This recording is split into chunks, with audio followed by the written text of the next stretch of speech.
Hi guys, welcome back to another video, and in this video we study scatterplot and countplot in Seaborn. So first of all, what we do is we import our Seaborn, Matplotlib and pandas.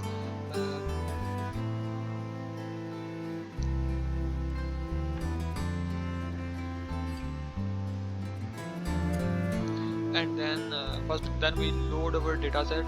So this is a default dataset from the SNS repository, and we have loaded this dataset, and it basically shows us the diet of different individuals and the pulse they had after how much time of exercise they did and what kind of exercise they did, like did they run, did they walk, or just rest. So it actually is an exercise dataset, and this is one of the basic built-in repositories from the Seaborn, so you can actually import it directly.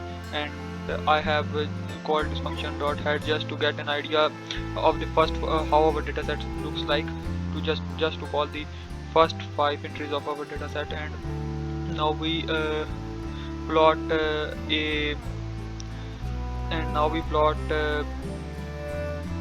a scatter plot. Just to plot a scatter plot, what do is we call the function dot scatter plot, and we will plot it between time and pulse. And in Seaborn we have to call the data frame. So the variable in which we stored our dataset was df, so this will plot a scatter plot,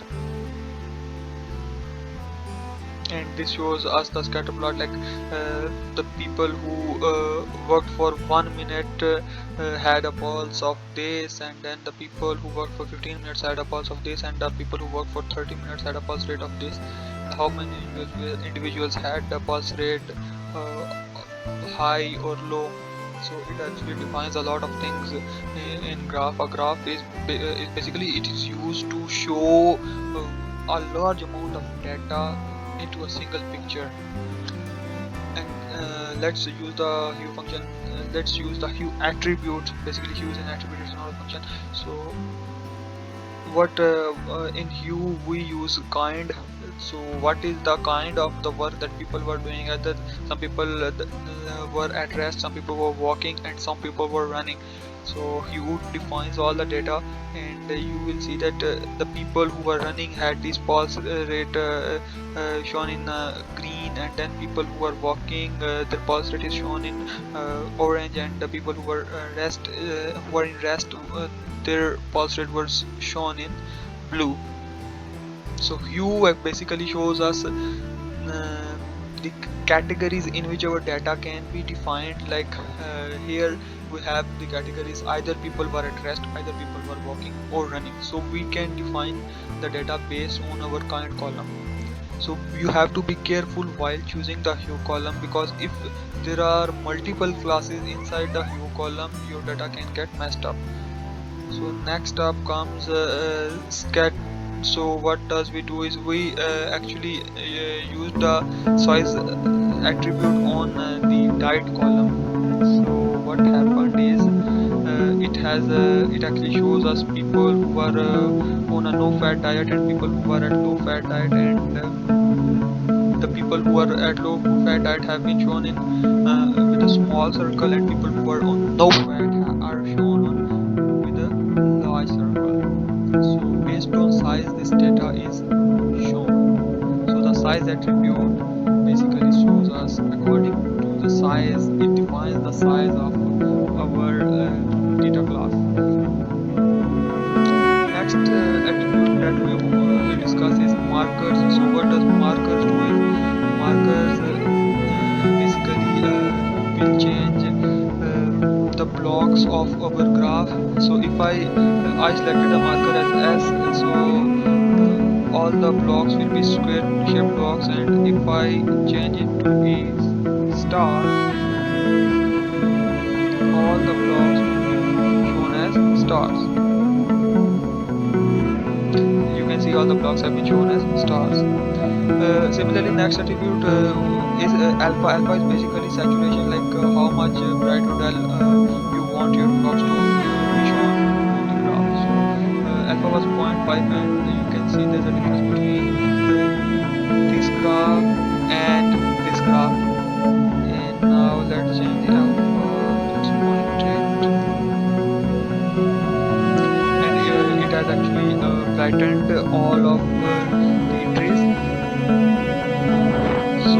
Next comes Countplot.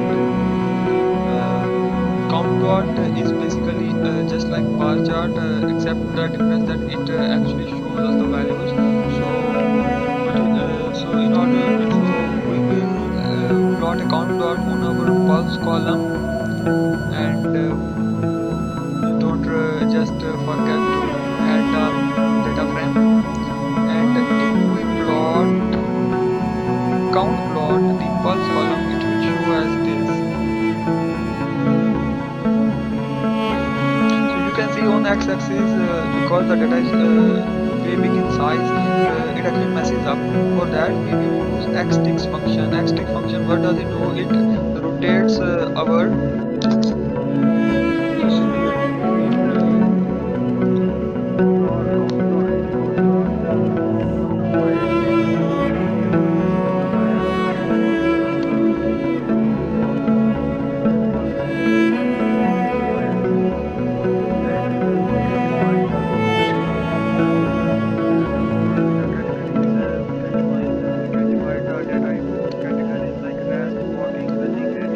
highest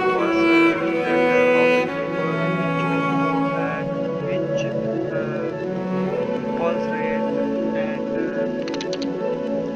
this graph actually shows a lots of value, like blue is shown, it resembles rest, orange resembles walking, green is for running, and it shows us that the people who were running had the highest pulse rate, and the people who were walking and people who were resting had a similar type of rest rate. So next comes changing graph style. So we can use the palette attribute to actually change our graph style. So we will use the palette as string, and it will change the way our graph will look. So it has changed our the way our graph looks, and it has changed the color. So we can use different colors like dark, bright, pastel, muted, colorblind, etc. So let's use the bright palette and see how our graph will look, and then we will take a look at all of the others. So this is our graph, and let's change the palette to dark. What it will do is it will change the color to dark. So this can be actually done to enhance the visibility of our data. Let's change it to pastel, and we will see that there are a variety of palettes available. You can check out the website of Seaborn, and you can check all about all of the palettes that are available. And if we want to show our graph in a single color, we will use the attribute color, and it will change the color of all of the graph to pink. What does it say? It has changed the graph color to pink because we have added hue. So what it will do is it will actually add the hue. So if we remove the hue, all of the graph will be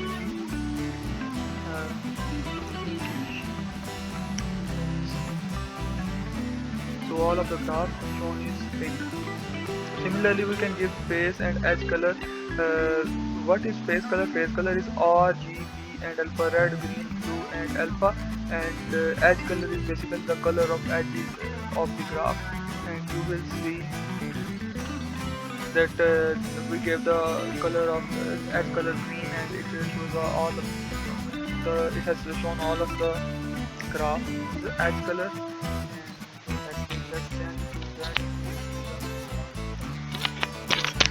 And you will see that the graph turns its edge colors to red. So that was it from this video.